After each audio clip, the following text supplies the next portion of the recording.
Good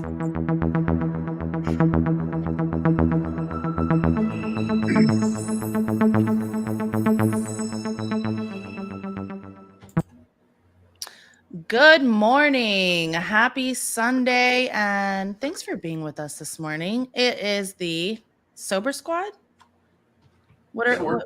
Sober Squad assemble? Yay! Let's get ready to rumble. Trademark improvement 2 days in a row. Right. Let's get some high energy in this YouTube video right now. I'm Lindsay, and Adam. I'm the heathen. TSH. And this morning we want to bring some motivation for today, for the week. Let's set some intentions. Let's because we're gonna have a good freaking week next week, right? That's right. Let's do it. So who wants to start? We all have come up with a few different things we want to share with you guys. And then share some stuff with us too in the chat. That'll be awesome. If you have any readings you want to share, any motivation, this is pretty cool. We got 6 people from X already listening in, which is beautiful. Oh yes. Well, I'll go. Last week was kind of a shit show for me. Grandma has been up and down tremendously, but tomorrow we have a meeting. We're going to talk about what kind of options we have for home care with this medical group that have already assigned a nurse and a social worker to her. She was holding her head up yesterday. She's 99 and she's not giving up, and she's not fighting me on, although I walk in the room and I say, "Hey, Grandma, how you doing?" "Hi, Scotty. Oh. Can I go home today?" "No, still can't go home today, Grandma. Remember meeting on Monday?" Oh, yeah. Okay. But she's inspiring in just the fact that she's 99, she can't get out of a bed, and she's still trying to be positive. And, so if I can hold on to that kind of positivity and bring that into my life, because let's face it, she's 99 and her time is coming sooner than later, and she's facing it with a brave soul, and she's not the happiest person because she's stuck in a rehab right now, but she still laughs and makes jokes, so she's my inspiration for this upcoming week. How about that? I love it. Yeah. Thank you. Mm-hmm. I love that. Adam, what about you? Anything on your mind? I'm coming down with a cold. Oh. So yeah. That's still bueno. I woke up all junky, so yeah, it is what it is. But I get to sit through a week of training next week, so that's going to be fun. You get paid for it? I do get paid for it. Then it's fun. Oh, it'll be all right. How about you? Well, we're going into a new week, and I'm trying to set intentions. Just really set my mind right in the morning, because sometimes, very often, I can wake up on the wrong side of the bed and I already start off saying, "Oh my God, today's going to suck." And then it does suck because I told myself it's going to suck. And then I find more things. I stub my toe, and then, and then I'm whatever. Just, it keeps going. You keep fixating on all the things that reinforce that thought. That actually segues perfectly. So you were telling me to find a meditation. So I went over to my bookshelf and pulled off this book. I don't know. I bought this a long time ago when I was in treatment and never actually read it, flipped through it a few times. But I literally just opened it up to see what I would find. And what came up was called An Examination of My Use of Time. Now, these are prayers or meditations from the Jesuit priest community, but this one is actually not really churchy. So I'll read it to you. Cool. It's more of a poem. It says, "How do I kill time? Let me count the ways. By worrying about things over which I have no control, like the past, like the future. By harboring resentment and anger over hurts real, or imagined. By disdaining the ordinary, or rather, what I so mindlessly call ordinary. Ooh. By concern over what's in it for me, rather than what's in me for it. By failing to appreciate what is because of might have beens, should have beens, could have beens. These are some of the ways I kill time. And so I just thought it was kind of profound that you're like, hey, go find a meditation. I'm like, all right, fine, I'll do it. And it's like, son of a gun, this is exactly kind of what we've been talking about for the last 2 weeks. So Pretty much, yeah. yeah, so if you dissect that thing down, worrying over things over which you have no control, acceptance, resentment, harboring resentment, real or imagined wrongs that were done to you. My favorite one, though, is by disdaining the ordinary, or rather what I call so mindlessly ordinary. By thinking about things that probably are quite miraculous when you think about them. But because of not being present in the moment, I gloss over it. That's my favorite one out of that. Yeah, that's kind of, we were talking about that last night too, about living in the moment and just totally going to waste, missing where we are because of that. Yeah. So I like that. That's a good message. Yeah. I'm setting intentions for the week to ask for help and guidance when I need it. Try to be where my feet are, as we just said.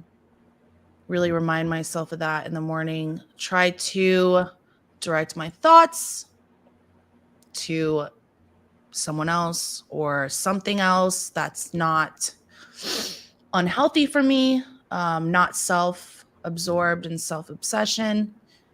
What else do I want to do? Also, of course, I always want to say to myself and others that nothing this week requires a drink or a drug or to act on any addiction of mine. No need for it. So it doesn't hurt repeating over and over again. Absolutely not. You know? What else? So I got a reading from Beyond Belief Dailies. This is from yesterday because today was kind of dumb. But I'm going to read this one. And I think it kind of ties into the week that we've had on social media here and there. But I'll read the quote up top, and then I'd like to read the two paragraphs right below it that are short. The quote says, "There is somebody who knows better than anybody, and that is everybody." So it's like, to me, that's saying, we need to remember to be humble because we might be an expert in some area, but there's something else that we don't know anything about. And somebody else, we can always learn something from other people. That's what I take from that. And so be humble and be willing to learn. And I think that's something that the three of us like to do. I know that, I like to put controversial things out there or things that I know people will think is controversial and they think I'm just starting to start a fight. No, I want to learn because I may think the opposite of what I post, or I may think exactly what I post. I want to hear the other side of it. And that's how I grow, I feel like. Yeah. I love that. To provoke thoughts. Not Yes. necessarily arguments, but thoughts. Yeah, I always use the word discussion. Let's have a discussion. Let's not fight. Let's, And so these two paragraphs here, they kind of reiterate that a little bit. It says, gaining a conscious or gauging popular opinion isn't the same as informed group conscious. The more democratic aspect of the 12 and 12, and again, this is a secular book, but it still uses the traditions of AA. The most democratic aspect of the 12 and 12 life is that we are here today. We are tied for first place in influence. We are each entitled to one vote, just like anyone else. Tenure in martyrdom don't earn a second vote no matter what. If we value our fellowship and want it to be here for the next generation, we need to be aware of the issues and contribute to the conversation as responsible members. Criticizing our fellowship or group isn't disloyal. Literalists and radicals both love the fellowship. The minority view deserves a second chance. Opinion is sentiment, and although it may be popular, we must weigh it against what is true and just. If we are resisting an idea, have we just dug our heels in? Respecting traditions doesn't mean resisting change. Oh, we don't need to change. There is always extinction. I thought that was really fucking good. That's really fucking good. Yeah. Thank you. Like that's really that post. Let me see the book. Do you have it, or do you have a copy of it? I have the digital copy on my PC. Okay, Right? I'm gonna get it. I'm gonna get it too. That's good. I'll post this in the chat. Cool. Yeah, well, that goes with what we've been talking about too for weeks, right? Right. Yeah. So how interesting is that? So the title of the book is Beyond Belief, Agnostic Musings for a 12-Step Life. Finally, a daily reflection for non-believers, free thinkers, and everyone. Huh. Cool. Cool. I hadn't heard of that. Yeah, I dig that. That's really good. 1 second. I have a good one here. I'll see if I can send you guys this on X, by the way. The book. All right. What is today again? The date? 11th? Yep. 2/11. Valentine's Day's in 3 days. Oh, Jesus. I don't like this one. Let's talk about intentions. I like this is a good idea. Yeah. It's one of the things that really helped me in early sobriety, even though I wasn't working a traditional sober program, I was working a very structured program, was to take time on Sundays and reflect on the previous week, the wins, the losses, the things I should have done better, the things that I thought were good, and apply those forward. And it's called a general's tent. It's like a debrief brief type scenario. It's kind of how you went through it through the workbook. But sitting down, what I really learned from this is intentions are kind of your way of telling basically the universe what you're going to do. This is what I intend to happen. This is what I want to happen. And I like to use that, but think about it from more of a psychological perspective, because what we place our attention on, we give our energy to, and which means what we place our attention on, we're going to work on. So if I intend to do something and I place my attention on my intent, then I can't help but to follow through on those intents. And so some days are a great day, depending on how you want to think about it. It's either the end of the week, the beginning of the week, but it's before the next first day of the work week. So by setting a few key tasks, things you want to accomplish by the end of the week, you can then kind of backtrack or backpedal, back plan how you're going to get that accomplished by the end of the week. So like, by the end of the week, I want to have a website built. Well, I can set actionable objectives to have accomplished, and I can break it down. Actionable objectives. Yeah. So it gives you a step-by-step for your week so that your week is productive. I mean, you can literally make your week productive. And then setting that, once you start seeing yourself following through on your small actionable objectives, you get confidence, your energy boosts. It's like a big snowball. It just gets bigger and bigger and bigger, and you gain momentum, and you keep that momentum going. It all applies over to sobriety as well. So it's the same concept that you can take from a productivity standpoint. You can apply it to your sobriety. Yeah. Yeah. What we do at work, what I do at work is, as a recovery coach, is we do what's called a recovery plan. So we pick 3 goals to accomplish in 90 days. But what the important thing is, when you meet once a week, there's 3 action steps for every goal. And so you want to try to take out one of those action steps each week. And then at 90 days, goal or less, the goal should be completed. And just to be able to come in and everybody's different there, but I know for me, like, I feel good, like, oh, all right, you got that action step done. Look, man, you're right around the corner. You know what I mean? Like, you did the resume thing, you did whatever it was that we were working on. Yeah. And you can feel the productivity. Yeah. And seeing yourself checking off, those action steps. We go back to the conversation from last night. Is that anticipation? Mm-hmm. There's that dopamine helping you out. Yep. But also, by seeing yourself doing these things and checking it off, you're basically programming the part of your brain called the reticular activating system to focus on the things that you want. It's like when you say, you know what, I really want a red Tesla. All of a sudden, you start seeing red Teslas everywhere. Right. Because the reticular activating system is going, all right, where's red Teslas? And so when you take what you want and you focus on that, and then you start analyzing your life and your day to show you where you were able to accomplish or make steps toward achieving that goal, your brain goes, hey, look, see, you're doing it. Let's keep going.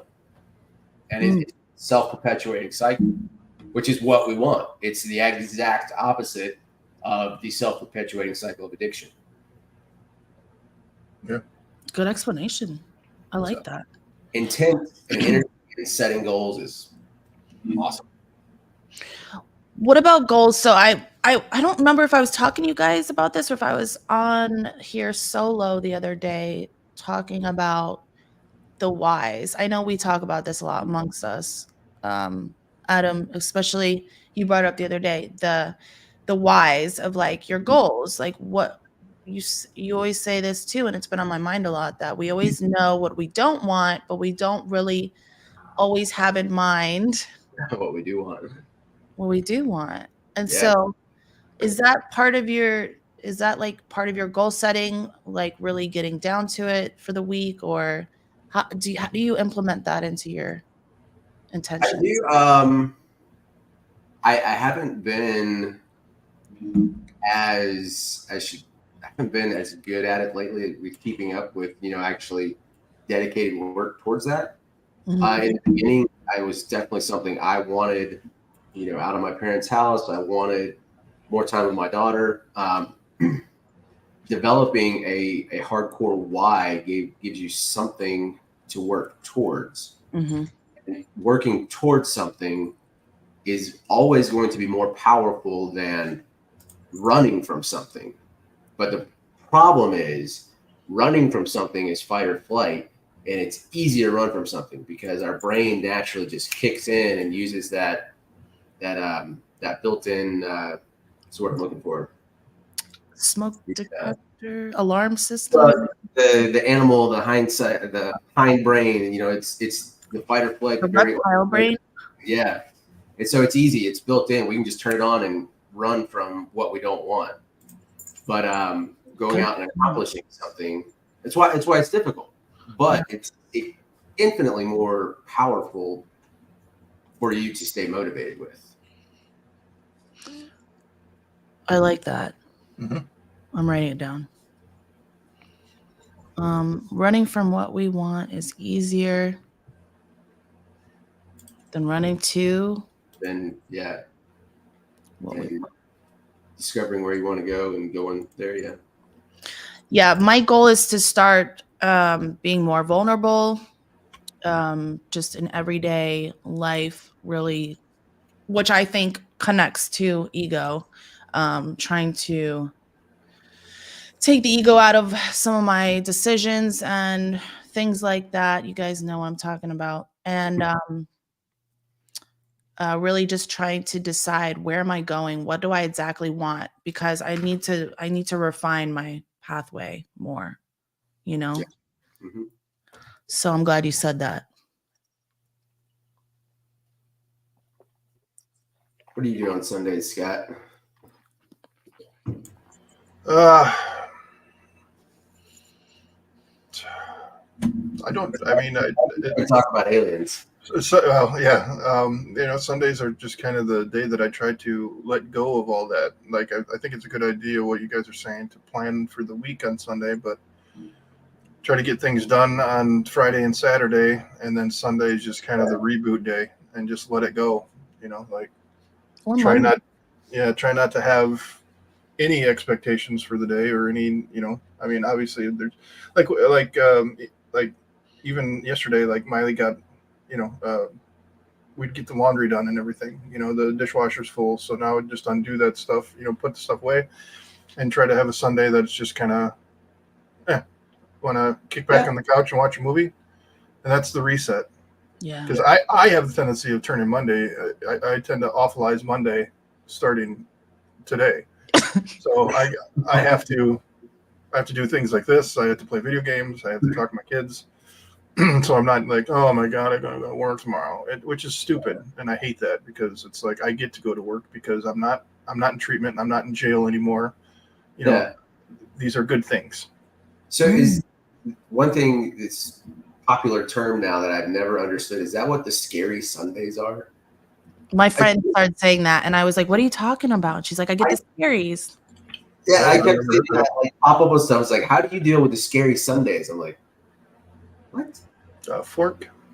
Yeah, It's like anxiety and like thinking like, oh no, like impending doom of Mondays. And you know what it is, and I hate being the SOB doing the generational thing. But it's the damn young millennials saying shit like that. I hate being grouped in with the millennials because I'm not a millennial. I mean, by year born, okay, yes, but less. I'm a boomer. I have refused to even realize what those terms mean. Like, I will not look into them.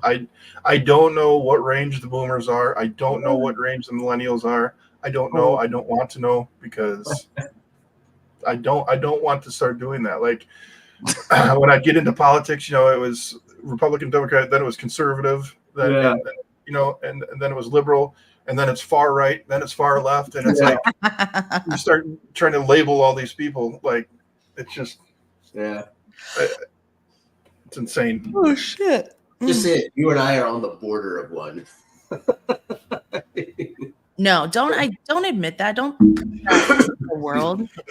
On the Boomers border are like one? my parents' generation. So what is it then? What am I on the border of? Boomers are Millennial or hard what? workers.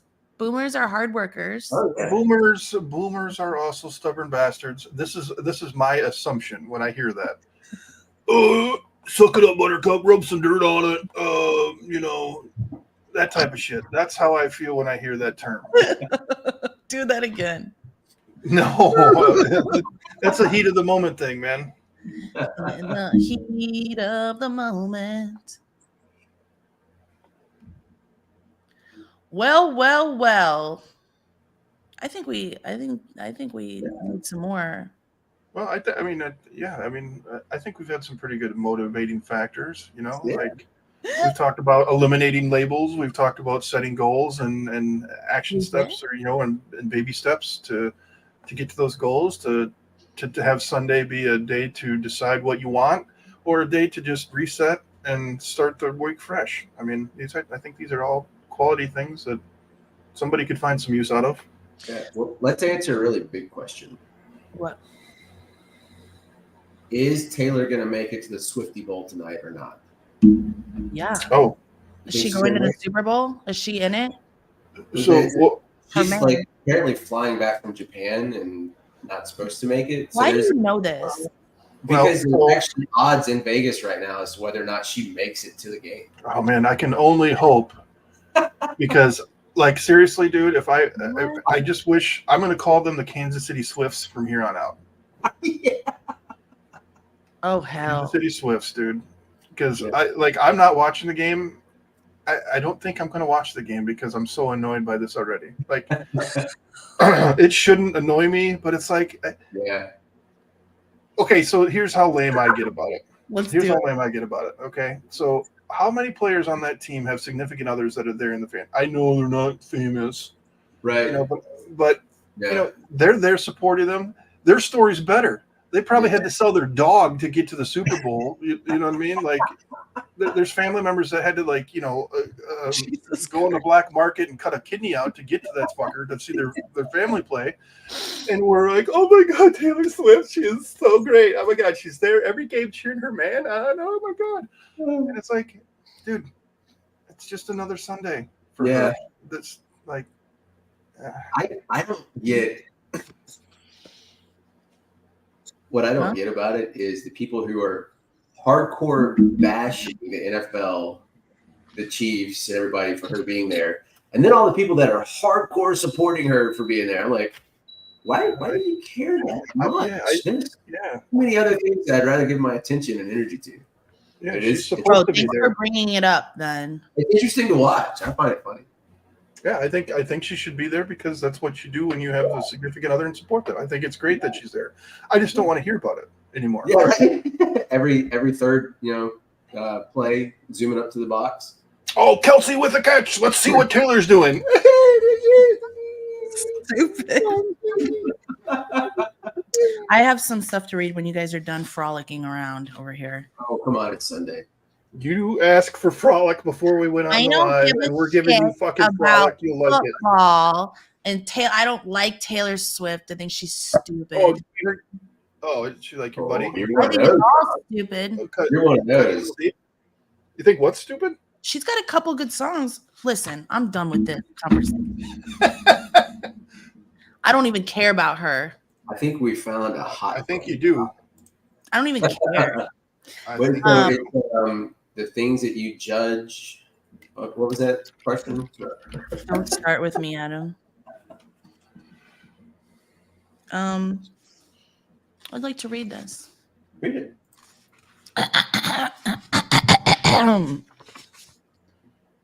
You ready? Yep.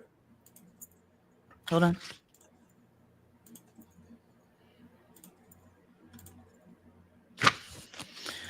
There are times when all you can do is survive. Moments when growing doesn't seem like an option and healing feels hundreds of miles away. The trauma and old hurt can weigh so heavily that all you can do is try to stay afloat, to endure another day. If existing takes every ounce of your energy, then that alone is heroic work. People who have revived themselves after almost drowning in trauma do not get enough credit. Even though the pain was massive, they did not stay stagnant or become bitter. They knew the only way out was the path of healing, and they used it to start a new life. There you go. Ooh, unpopular truth. What's meant for you will sometimes feel scary, risky, and new. Ease and calm don't always mean you're moving in the right direction, but the biggest rewards usually come from having the guts and perseverance to create your own path. Ease and calm, I have found out, typically mean I am not moving or I am going in the wrong direction. Ooh, I never thought about that. Yeah.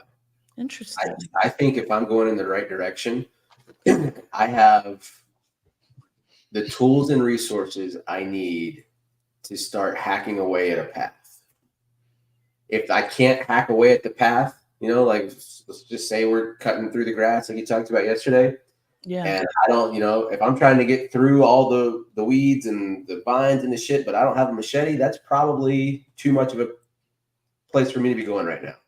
True. But if I got the tools to start making that path, then that's what I should be doing. But if I'm going through, like the park, swinging a machete, we'll probably call the cops. True. It's very good. Yeah. I think we should definitely always be, I guess personal philosophy. We should always be going slightly uphill. Me too. Yeah. Yeah. And then as you get more resources, you can start tackling higher and higher hills. So, but that's that goes back to the whole comfort zone thing too. Yeah. You're solidly entrenched inside your comfort zone. It'll be comfortable, but it's not going to be fulfilling. Mm-mm. It's not going to be. You're not going to progress. You're not going to grow. No, not at all. That's kind of what we were talking about yesterday too. I was saying sometimes I can't tell if I'm just in my comfort zone. Yeah. Or if I'm just calm or relaxed and everything's just chill. But I don't know how to discern between the two, I guess. Well, I think if you're just in your comfort zone, then and you look around, you kind of step back and look at your life and what have I accomplished in the last X amount of time, you're not going to really be able to answer that question. But if you're calm and you're not you're in a good place. You get, what have I accomplished in the last X amount of time? You're going to be able to start lifting off things that are new improvements, or, you know, I've progressed here and I've progressed there. And so that's showing you that you are doing the work and you're pushing your boundaries and you're getting better. So if you can't answer that question and you go, what have I progressed in, or how have I improved in the last 4 months? Maybe you are just chilling in your comfort zone. That's a really good point. When you just said that, I thought about how we need self-care, and I need that kind of rest and relaxation and calm or whatever. But I can usually tell when that's what it is. Yeah. Instead of, you know, resting on my laurels. Yeah. I've never understood that phrase, but resting on your accomplishments and not pushing more. Yeah. Yeah. So. Yeah. Cool. All right. Well, what's 11 o'clock here? I'm about to go do some stuff and push my comfort zone. You go do that. Everybody have a wonderful Sunday, and we will talk soon. Go Swifties. Go Swifties.